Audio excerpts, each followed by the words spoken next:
Welcome into Three Questions with Ivan Maisel, where Ivan brings his insight on all things college football to us on a weekly basis. Ivan, fresh off a trip to Knoxville, Tennessee, you are at the wild atmosphere, environment, scene, whatever you want to call it, that was Tennessee, Alabama.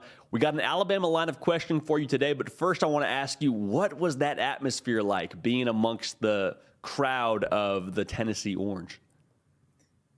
JD, I mean, I've been doing this a long time. That's one of the 5 or 10 best experiences I've ever witnessed.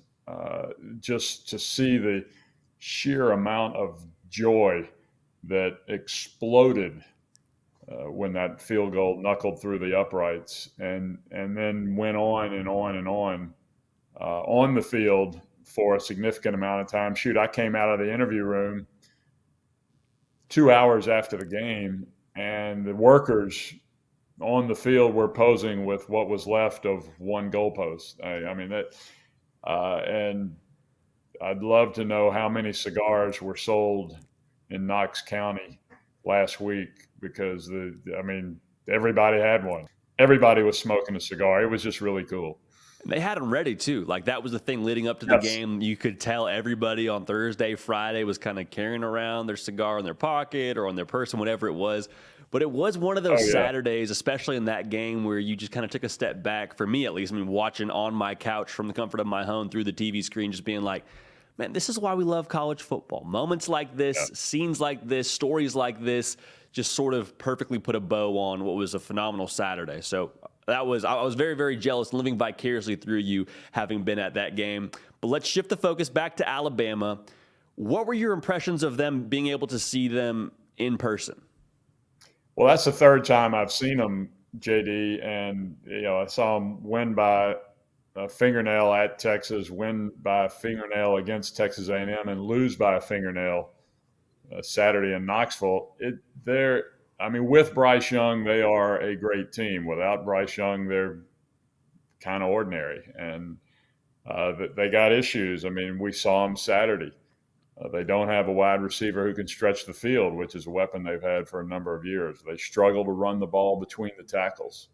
And the penalty situation is just so, you want to say it's uncharacteristic of a Nick Saban team, and it is, yet their last 4 road games have all been over 100 yards in penalties going back to the Iron Bowl last year. So they've got a lot to clean up, and time's a wasting. It's sort of the unique situation that Alabama's in, because going into that game, we have our live show at like 3 Central, and we do our picks, and we picked Tennessee, not feeling great about it because obviously Nick Saban's still the head coach at Alabama, and I was like, man, we're going on a limb here.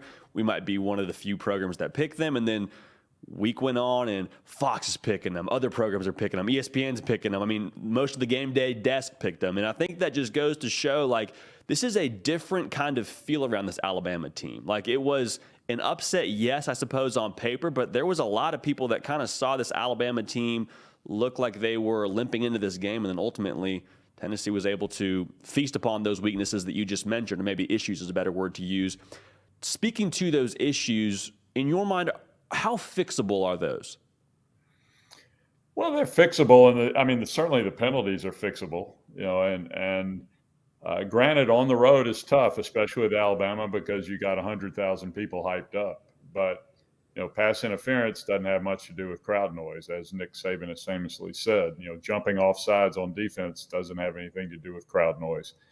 The larger issue is developing a wide receiver, getting the O-line back to where we're used to an Alabama O-line being. That you don't do that during an off week. So it may be, most teams talent, does this a little bit, where we haven't seen that at Alabama lately, and maybe they just got to get a little better.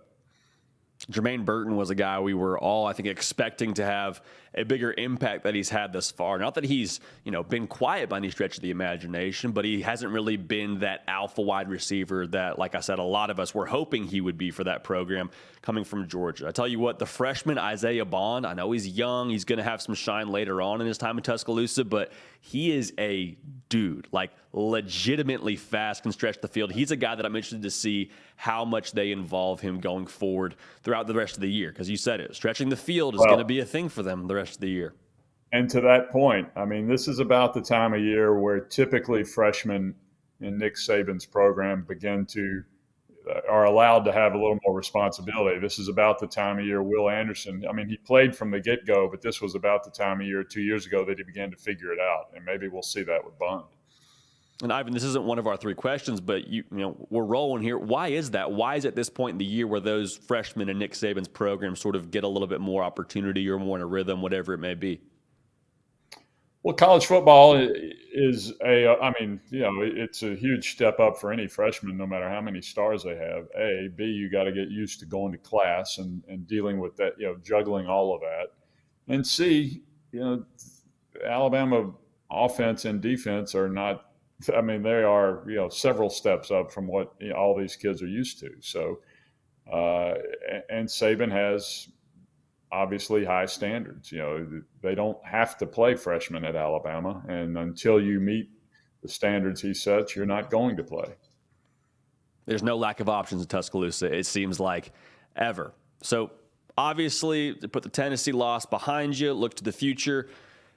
It feels like, to me at least, it would be very Nick Saban and Alabama-esque to take that loss, run the table the rest of the way, confetti drops, Alabama's national champions. What is your expectations for this program the rest of the season? Well, they still have the runway to do that. You can win the West, you can beat the winner of Georgia, Tennessee in Atlanta, and off you go to the playoff. The question is, can they do that? Are they going to be able to win in Oxford next month? Can they beat Georgia or Tennessee, whoever wins that game next month? Those are big questions right now. And, Alabama, for all of our complaining about Alabama and all of our, boy, Tennessee's really done it. That was a one-play game.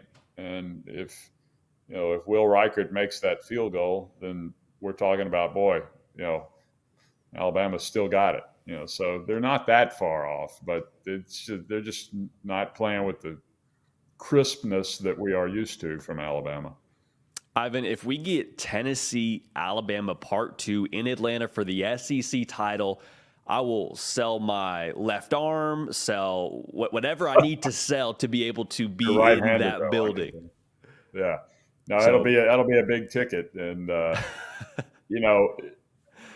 I was watching the Tennessee fans celebrating Saturday, and a few of them were going over to the $1 Million Band from Alabama, which was frozen in their seats because they couldn't come out on the field to exit.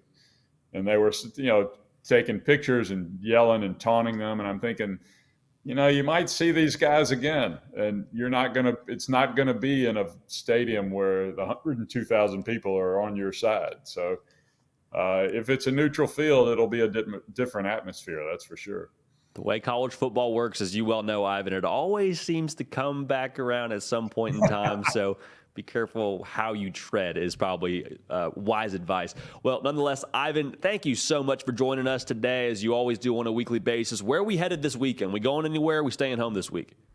No, I'm Battle of Unbeatens in Clemson, Syracuse. One of our darlings that we love because they're a great story. We'll see if they can continue it in a very tough place to play.